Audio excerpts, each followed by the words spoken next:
Nope, he's not going that way. He's going the wrong way, long way around. Whoop, whoop, whoop. Oh, that was a very nice little juke. He's pushing forward and attacking. Oh man, this is a huge battle. Great mind drag. Another one. Oh, and the observer's dead.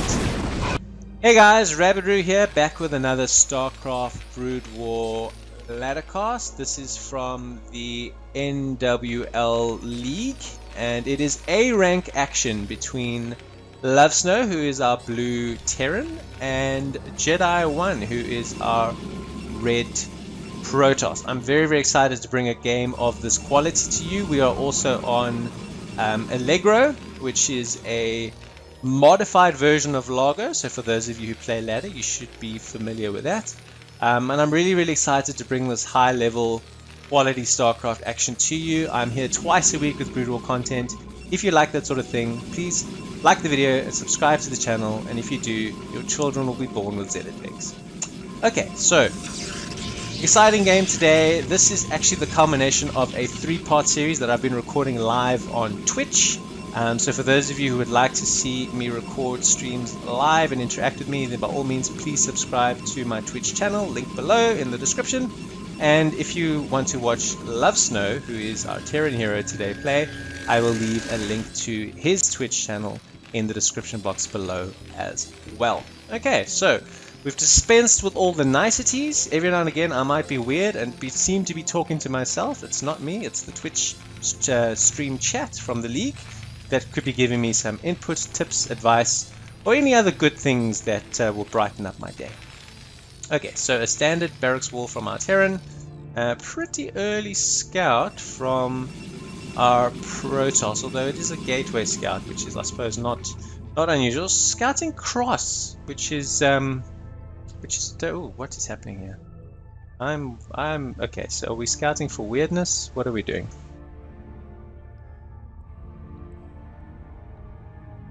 I'm following this probe. The path of this probe is fascinating me. Now, where are you going?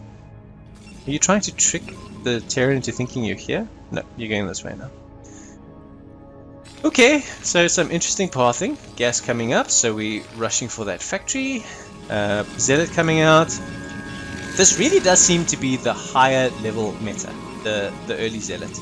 I've watched a number of B, A, and C rank games recently, and Protoss are pushing out this early Zealot almost without exception. It is there as an harassment, it is there to disrupt the Terran's build and potentially expansion.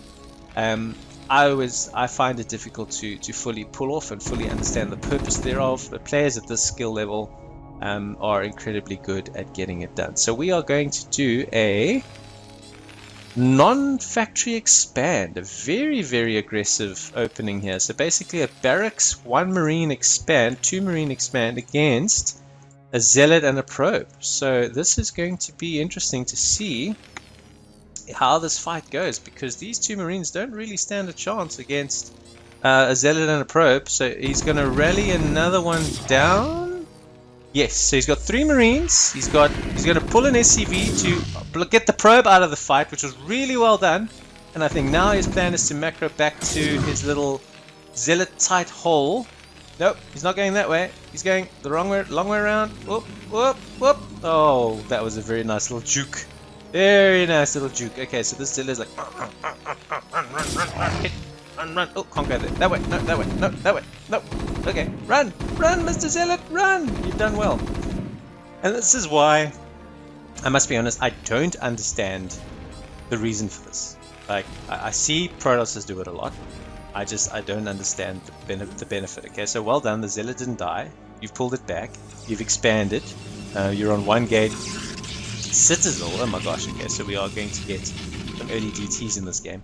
But I battle to understand the reason for that early Zealot push. The Zealot usually dies or gets away but does minimal damage. I don't ever really understand the upside or the reason for the investment in it. I would love somebody to explain it to me, but I don't understand. Okay, so we got 2 gates at a little range expand. We have a Zealot and a Goon on the field versus a full bunker. Factories on the way. Second factory's on the way, so it's going to be quite aggressive. Armory is not on the way quite yet, but I expect that will be in the planning as well. What does concern me for our Terran friend is he doesn't have a eBay or academy, and he also has no map presence. He hasn't sent a secondary SCV, he hasn't kept his scouting SCV alive, so he is not going to know that DTs are on the way. Here comes the eBay though, so maybe he heard me. Sorry about that if I gave him a tip in game. Yeah, let's see what he does. I haven't seen the first machine shop upgrade happen as of yet. Once this eBay completes, I'm going to be very curious to see if a turret comes out immediately afterwards. How far away are we from our first DTs? Approximately 10 seconds to come out. I'm just guessing, not an expert on the timings. And there's the first turret. It's like this guy knows what is happening before it happens. It's impressive. He's taken a very early naked third. No vultures are out on the map as of yet. There are only 2 tanks and a turret. Maybe that is the benefit of the early zealot. It delays the factories. But I think the factories are delayed because of the command center timing more than the early zealot. Anyway, I'm going to stop talking about this bloody early zealot. We got some Cape boys out, man. What are they going to do? That is the big question. Let's see, Cape boys. I don't think you're going to achieve much. There goes an SCV to scout what's happening. He's probably going to try and count all the bases, but we are going to follow our Cape boys on the way. Okay, so they're walking in here and they're going to get shot in the face. And now they're dead. Okay, so 1 Dark Templar is dead. This is 4 tanks. If you know that he's going Dark Templar as Protoss and you're Terran, I think it triggers a push. But you need a scanner. So I think you build an academy and then you push out. Ah, look at that! And that's what he does. So the logic is the tech. It's been a very tech-heavy start by Protoss. If you scout this as Terran, then you're like, okay, so he's 3 base DT, which means he doesn't have a lot of units. I've got a lot of tanks. If I can get my scanner working, I can go and wreck this fool. I'm just speaking hypothetically. I'm not calling Jedi 1 a fool. He's not. He's a brilliant Protoss Starcraft player. But I'm just saying, if in terms of your rationale, when to be aggressive is usually based on the information that you have about the build of your opponent at the time that you learn about that. I think that makes sense. Alright, let's go. We have a barracks flying. We have some tanks sleeping. We have a turret. We have a turret in base as well, just for some extra protection. What I would love to see now is some vultures. Okay, and spider mines, scanners. Scanners are on their way up. Okay, so this is going to be a push. Sorry, I didn't mean to zoom like that. Okay, so this is going to be a 4-fact push or a 5-fact push. But I think, as I said, when you, as Terran, scout DT as an early opening, the knee-jerk reflex reaction is to go and pressure one of their bases, usually the 3rd, to force Protoss to move their units out and to engage with you. Meanwhile, back in Shenanigan Land, we have a shuttle, and he is heading off to enemy lines. The barracks that is there, I think is there for this purpose. Is the shuttle going to fly across the approaching Terran army? I think the answer is yes, indeed it is. So he knows now, quite by luck, that Protoss, the Terran is moving out, and he can engage him here in the open field. That DT is dead, and these vultures are dead, and these dragoons, unless they get reinforcements, are going to die. This is a lot of tanks, although this DT is loose here. This mine's not tripping. It's going to trip now, though. Oh, and he doesn't die from the mine hit. That is unbelievable. Okay, so these goons are moving back. Another drop, but this time it's a zealot. It doesn't have any scans left, does he? He's going to have to rely on mines here. He's building turrets out in the open. Nope, that DT says, no sirree, you are not building turrets out in the open. And I think he's going to hold because he's out of scans. That is insane. Oh, another drop. Okay, he's got another scan, and that DT is dead. and he needs to build the turrets because the shuttle having free reign to drop on Terran as he's moving forward is really, really painful for him at the moment, and a reason why he's struggling. So, man, this is action-packed. This is A rank, Protoss versus Terran. I'm excited. I'm enjoying it. If you're enjoying it, then smash that like button, and I will be a very happy man. Alright, so, another big fight. The Dragoons are poking in and out, trying to stay out of siege tank range, but to knock down the mines. And it's, oh man, it's a difficult one. It's not working. He's now got a second turret he's trying to put up here, and if this goes up, it means that the flight path for the shuttle is now gone. And then I'm starting to be very worried for our Protoss friend. This harassment from the vultures is excellent. He's going to get a lot of probes here, and these Dragoons can do nothing about this. The shuttle can't do anything. It's going to get hit by a turret here, there we go, or the turret over here, or the turret over here. So this is really good. It's like a camp that he's now entrenched here. The observatory is going to get picked off, which means he can't make more ops to see the mines. He's a mile behind on workers.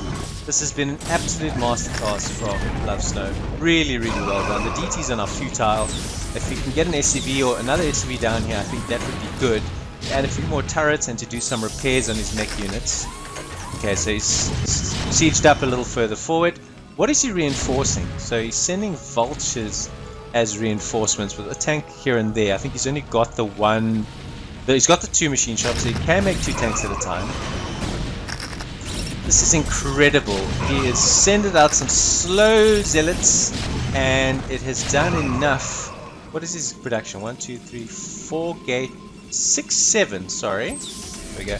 7 gate production has been enough to just dribs and drabs push, but he's still in this position. He's now up to 4 tanks, sending down more vultures to entrench. If these vultures get in front and block these zealots pathing towards the siege tanks, it's going to be a big problem. But he doesn't have enough vultures coming in. He needs more vultures here, otherwise the zealots are going to be able to reinforce, and that's the challenge that Terran has had. He hasn't been able to get the vultures down quickly enough. And on 7 gate production, Protoss has been able to continuously reinforce and keep this fairly equal. It's been about 5 tanks and reinforcing vultures against 7 or 8 Protoss ground units relentlessly. That SCV dies, which is a problem. No more repairs, no more additional turrets. Hopefully he sends down another one to reinforce, although it's 2 tanks and a vulture, which takes us again to that 5 tank, 3 vulture dynamic that we've had so far. Behind this, cheekily enough, Jedi 1's like, yeah, I'm in a good spot, I'm not stressed, I'll just expand. Which is just ballsy, shall we say. And he's putting a pylon here as well, just to block the expansion of Love Snow, so that he knows that yes, he's under siege continuously from Terran, but it's a 2-basing Terran, and it cannot be a 2-basing Terran forever, especially if he becomes a 3-basing, soon to be 4-basing Protoss. So if he can weather the storm and get these 2 other bases up, then Terran will lose. If Terran is able to scout or deny this base and this base, then it's potentially a different kettle of fish. Oh, a lot of mines! Oh, a lot of dead zealots. Oh, no one. Oh, that's it. Yeah, I just don't see him breaking this wall. He's just relentlessly reinforcing. How many factories does he have working on this? 1, 2, 3, 4, 5, 6. Is he all in on 2 bases? I think a strong argument could be made to say yes, he is, because this base is up as well. So it's a 4-basing Protoss against a 2-basing Terran. He has to win this relatively soon, otherwise he's just not going to have enough power. How many gates is our Protoss on now? 2, 4, 5, 6, 7. So I think the only thing I would say about Protoss in this game is he could have added another 6 or 7 gateways. And considering how this game is going, zealots with speed, 12 of them at a time coming out, would be a fundamentally different proposition than 6 or 7.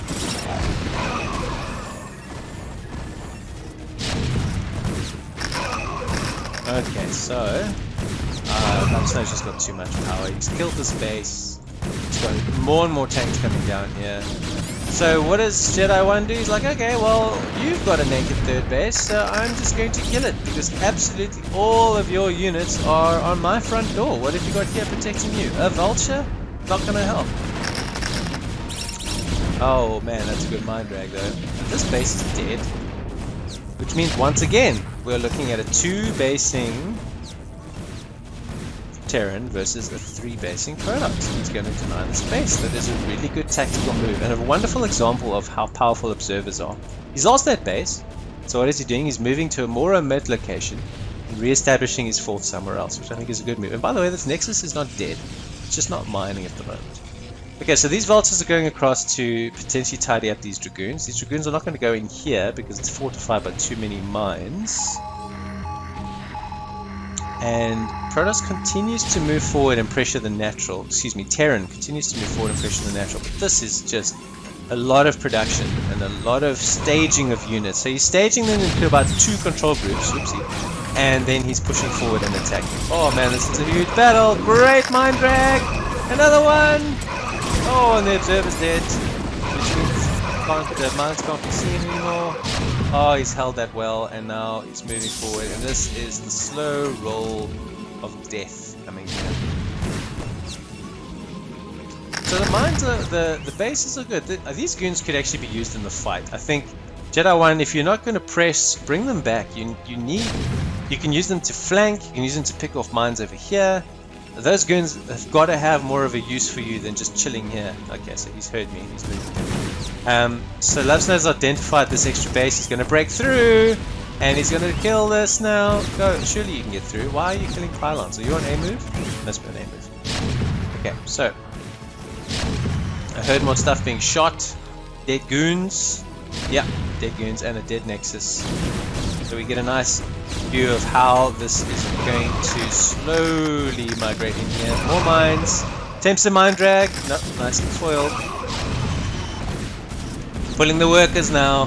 I think this is the slow squeeze of death from Lovesnow. Bang! Another dead Dragoon.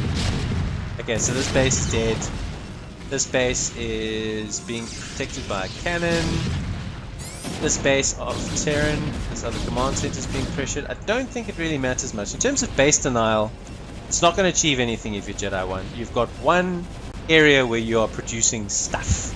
Yeah, you're just adding another one up here because you've got some extra money. But you have got no way of getting these units out to break this stranglehold that Terran has on the game. So yes, you've done an incredible job in continuously expanding. Again, I don't know why you've left these units here. I think they would be more used to you here trying to protect this base, or be more used to you here attempting to flank.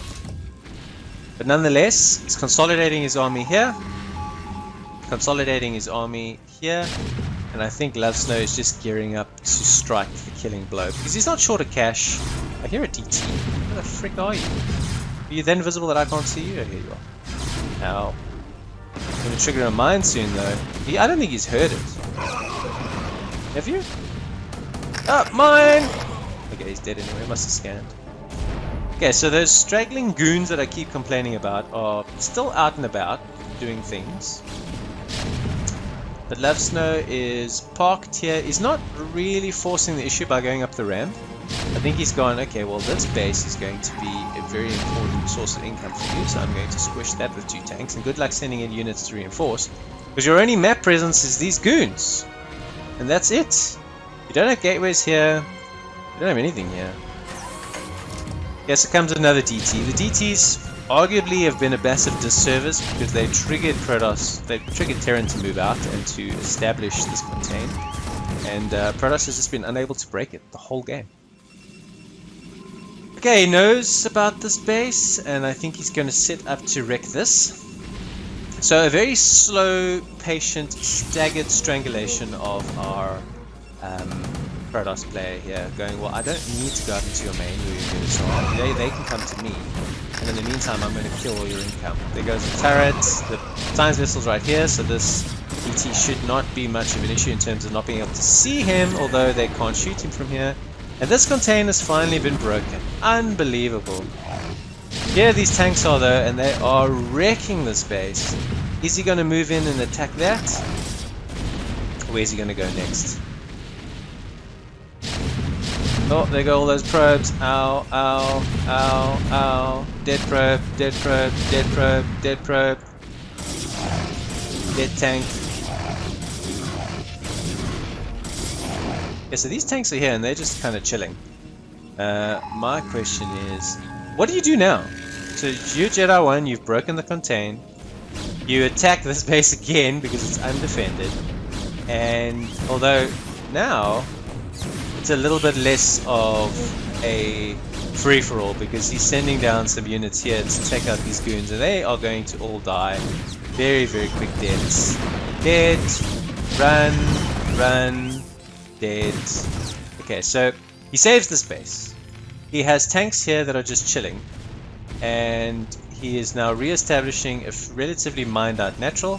He's got this base on the go. He's lost this base. Where is Terran going to move his tanks? I do not know. He's moving what little army he has left over here to pressure this base. I think he knows, Jedi, that if he doesn't kill this base, he doesn't stand a chance. Because Terran then just has too much money to keep pressuring and he's never going to be able to recover. Running away with the units he has left and keeping a few here to fortify. Science vessel. Oh, I heard a boof. Where the hell was that? Yeah, no? No? Okay, so just a couple of hits on the science vessel. Okay, so it looks like Terran is reconsolidating all his forces to move on this last main source of income. So forget about the natural. I am pooling my forces. Look at this. Damn, this is a lot of Terran. 163 versus 79. Oh man, I've been in this position as Protoss. It is the most devastating feeling when you know the slow roll of tank death and blue dragoon goo is on its way to you. I wonder if he will GG out before the slaughter or if he will allow us to watch as his dreams are destroyed by a massive mechanical army with 2-0 upgrades. Oh, did you hear the whoosh whoosh?